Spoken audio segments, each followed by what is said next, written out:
Welcome back दोस्तों, कैसे हैं आप सब। आप सभी का स्वागत है ड्रामा हिंदी 1551 में। कैंग उस चाकू को बहुत ही कस के पकड़े हुए होते हैं, जिसके कारण उनके हाथ से बहुत खून बह रहा होता है। और जो वे लड़की होती है वे कोई और नहीं बल्कि प्रिंसेस सुई होती है। प्रिंसेस सुई कैंग से कहती है कि तुम वापस कब आए।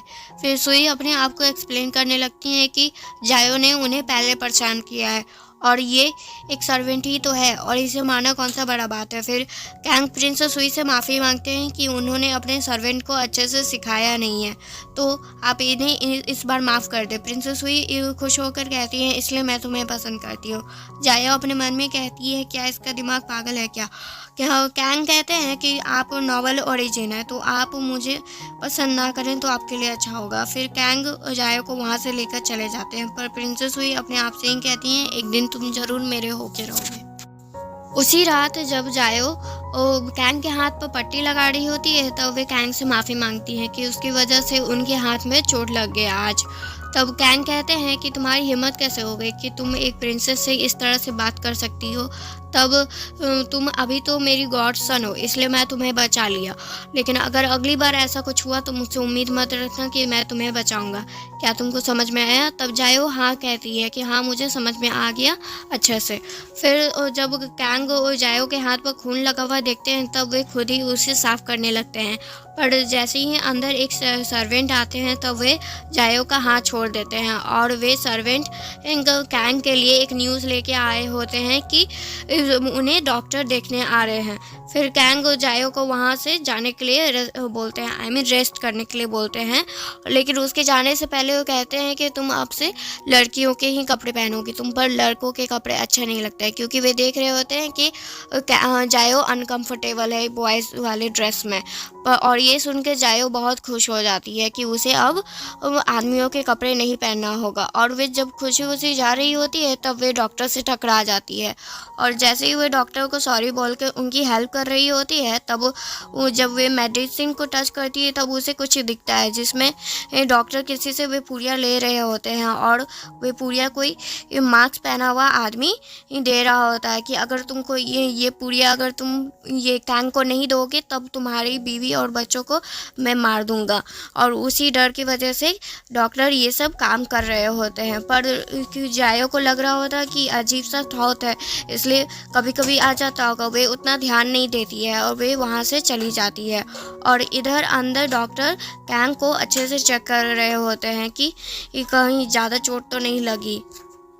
और हमें ये भी देखने में लगता है कि डॉक्टर और कैंग एक दूसरे को बहुत पहले से ही जानते हैं। फिर डॉक्टर कैंग को वे पूरियाँ देते हैं और इधर जायो कैंग के बारे में पूछ रही होती है अपनी साथियों से, कुछ जो भी वे वहाँ पर काम करते हैं उनसे, और स्टोरी भी सुन रही होती है। और वहाँ फुगी आकर उन लोगों को डरा देते हैं। फिर और सभी को काम पर वापस जाने के लिए बोलते हैं कि पर जायो उस स्क्रीन को याद कर रही होती है जो उसके दिमाग में कुछ देर से चल रहा होता है। तब उसे पता चलता है कि डॉक्टर जिससे बात कर रहे होते हैं कि वे कोई और नहीं बल्कि आकांग है। और इधर कैंग वे पूरिया वाला सूप पीने ही वाले होते हैं, पर तभी वहाँ पर जायो आ जाती है और कहती है कि इस सूप को नहीं पीने के लिए, क्योंकि इस सूप में कुछ मिला हुआ है। तब फुगी कहते हैं कि ये कैसी बात कर रही हो तुम, मैंने खुद इसे सिल्वर नीडल से चेक किया है कि इसमें बिल्कुल भी कोई जहर नहीं है। तब जायो कहती है, अगर पुआंग हर्बल अकेला हो तो केस अलग होता है, पर अगर उसके साथ 3 इंसान हर्बल हो तो उसका पर सिल्वर नीडल से पता नहीं चल पाता कि अगर उसमें कुछ और मिलाया गया होगा। तो आकांग जियो को डराते हुए कहते हैं कि तुम डॉक्टर के दावा पर गलत इल्ज़ाम लगा रही हो। तब जायो कहती है कि ये डॉक्टर भी मिलावट कर सकता है, तो जब तुम इसकी बीवी और बच्चों को किडनैप करके रखोगे तब आकांग कहते हैं कि कैसी बात कह रही हो तुमको पता भी है कि तुम क्या बोल रही हो। मैं अपने चीफ के लिए बिल्कुल वफादार इंसान हूँ। तब क्या तुम्हारे पास कोई प्रूफ है अपनी बात साबित करने के लिए। तब जायो आकांग के पास से वही हेयर पिन निकाल कर सभी को दिखाती है कि और वे हेयर पिन डॉक्टर की वाइफ के होते हैं। तब डॉक्टर कहते हैं, तो ओ तुम ही हो जिसने मेरी बीवी और मेरी बच्ची को किडनैप करके रखा हुआ है। पर आकांग जायो को पकड़ लेते हैं और उसकी गर्दन पर चाकू रखकर कहते हैं, कैंग अगर इसे बचाना चाहते हैं तो मुझसे कोई सवाल मत पूछिए और चुपचाप ये जैसा मैं कह रहा हूँ वैसा करना हो।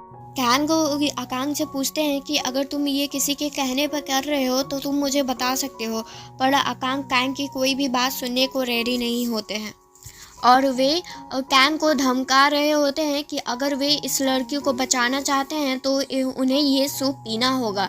जायो कैंग को वे सूप पीने से मना कर रही होती है, पर कैंग वे सूप पी लेते हैं। फिर आकांग हंसते हुए कहते हैं कि कैंग, अब मैं तुम्हें सच बताऊंगा।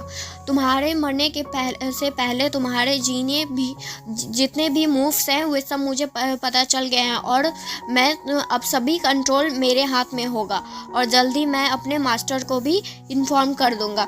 फिर कैंग जायो को आंख बंद करने के लिए कहते हैं और तब जैसे ही जायो अपनी आंख बंद करती है वैसे ही कैंग वे बॉल आकांग के तरफ फेंकते हैं और फिर चाकू दीवार में लग जाता है और जायो और कैंग एक दूसरे की तरफ आते हैं। कैंग जायो को पीछे देखने से मना करते हैं क्योंकि आकांग के गर्दन पर वे बॉल का टुकड़ा लग चुका होता है, जिसकी वजह से ऑन द स्पॉट उनकी वहीं पर मौत हो जाती है। और ये सब देख कर जायो को बहुत शौक लगता है, जिसके कारण वे वहीं पर बेहोश हो जाती है। फिर कैंग उसे अपनी गोद में उठाते हैं। थैंक यू दोस्तों, यहाँ तक ये स्टोरी सुनने के लिए। नेक्स्ट पार्ट के लिए आप लोग वेट करें और आपको ये वीडियो पसंद आए तो इसको लाइक एंड सब्सक्राइब जरूर करें। Thank you.